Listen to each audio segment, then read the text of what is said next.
Hey everybody, what's going on? This is Matt, and today I'm going to be talking about whether or not you should move on to learning a new language. Let's get started. So, this is a common question you'll see a lot of people ask where they'll say, should I stop learning this language and move on to the next? And there's a lot of different ways to answer this. The short and simple answer is do what you want to do. I think that's the most critical thing, right? And of course, I'm sure people have heard that, and so they want more meat. They want more of an opinion, and I can give that. But just, real quick, do what you want to do, right? Language learning is an investment of your time, and I don't think you should spend time doing things that you don't want to do or that are not in line with your longer term goals or what you're trying to accomplish. So just remember that, if you're feeling that real urge to, move on to Russian or whatever it is, go do that. Or if that makes sense within your goals. So that's the short answer, right? But let's talk about it a little bit more in depth. I think it's important to do what you want for a couple of reasons, right? Number one, language learning is something that I think there's really two concepts that are very important, right? Number one is being very consistent, right? Learning every single day or every week or whatever you can do, and being consistent and having that steady progress forward to competency or fluency. That's number one. The second thing is being motivated, having that reason to learn the language, being excited and overall motivated. And learning a language to a high level takes a lot of time. It takes a lot of time, despite some of the stuff you'll see get fluent in 21 days. And so you want to be motivated. And if your kind of mind is going to wanting to do this next language, that current motivation for the language you're learning might be waning. And so just remember, you really need that motivation to keep you going for the long term. So that might be something to think about on whether or not you should move on to the next language. So that being said, probably the most simple way to answer this question is, what are your goals with the language that you're learning? And maybe you don't have goals, and you would be so surprised at how many people do not have goals with language learning. And it's so critical for a lot of reasons. But number one, it just lets you know where's your stopping point. What do you want to achieve?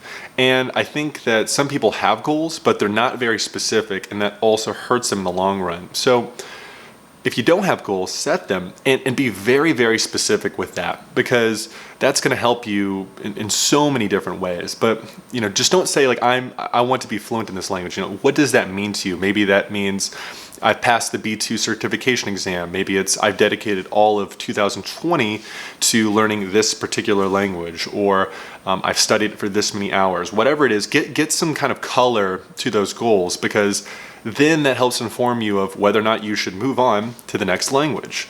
And it will also kind of help you to know if you're making enough progress to get to where you want to go. It helps to keep you motivated, lots of different things, but set those goals, because that is going to really inform a lot of things for yourself.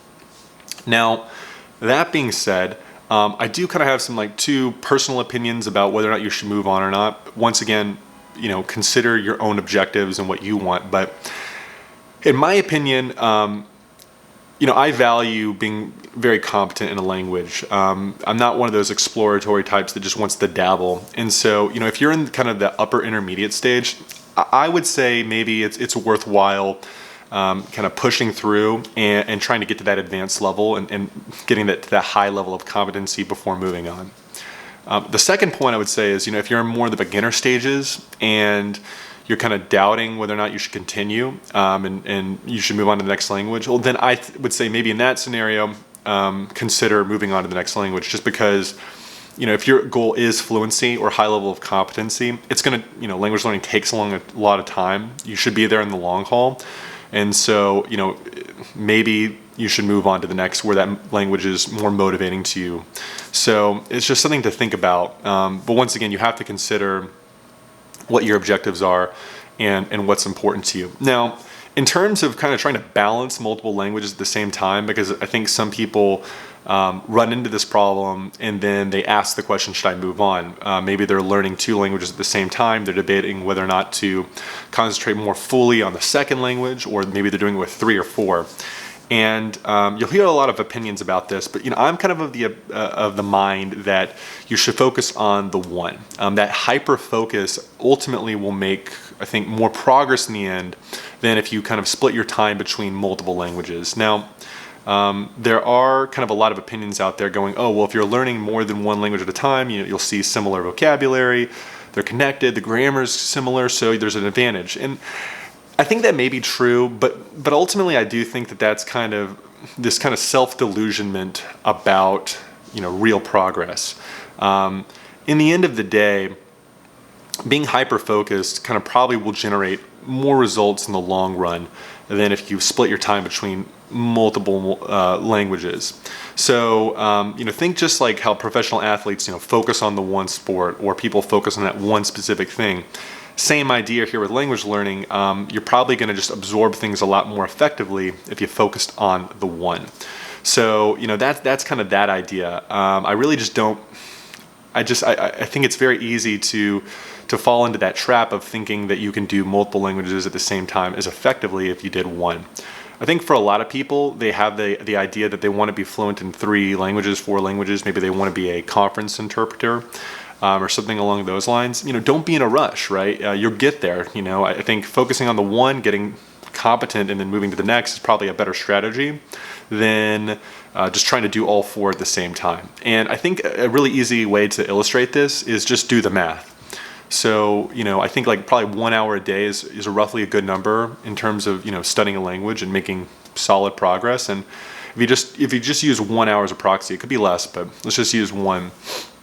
And you're dividing that between 4 languages, that's 4 hours a day. That's quite a bit of time.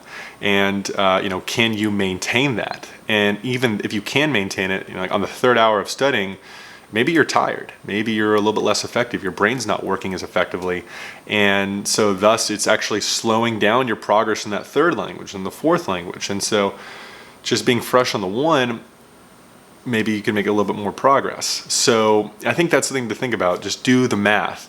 I always think it's a little ridiculous when I see some people out there where they're saying, oh, I'm going to learn 10 languages at the same time in 2020 or whatever it is. And just like, once again, do the math, right? I mean, that's like 10 hours a day. That's a lot of time. And so, are they really going to make a ton of progress? Maybe, but there's a good chance it's not going to be as much as they could if they focused on the one. Of course, it all depends on your objectives. What do you want to accomplish? But that would be my 2 cents on whether or not you want to move on or not with the next language. Ultimately, in the end of the day, let your goals inform you on what to do next, because ultimately that'll be, informing you what to do, and do what you want to do, right? This should be a fun process, and really go from there. So this has been Matt. Let me know what you think, and I'll see you in the next video. Take care.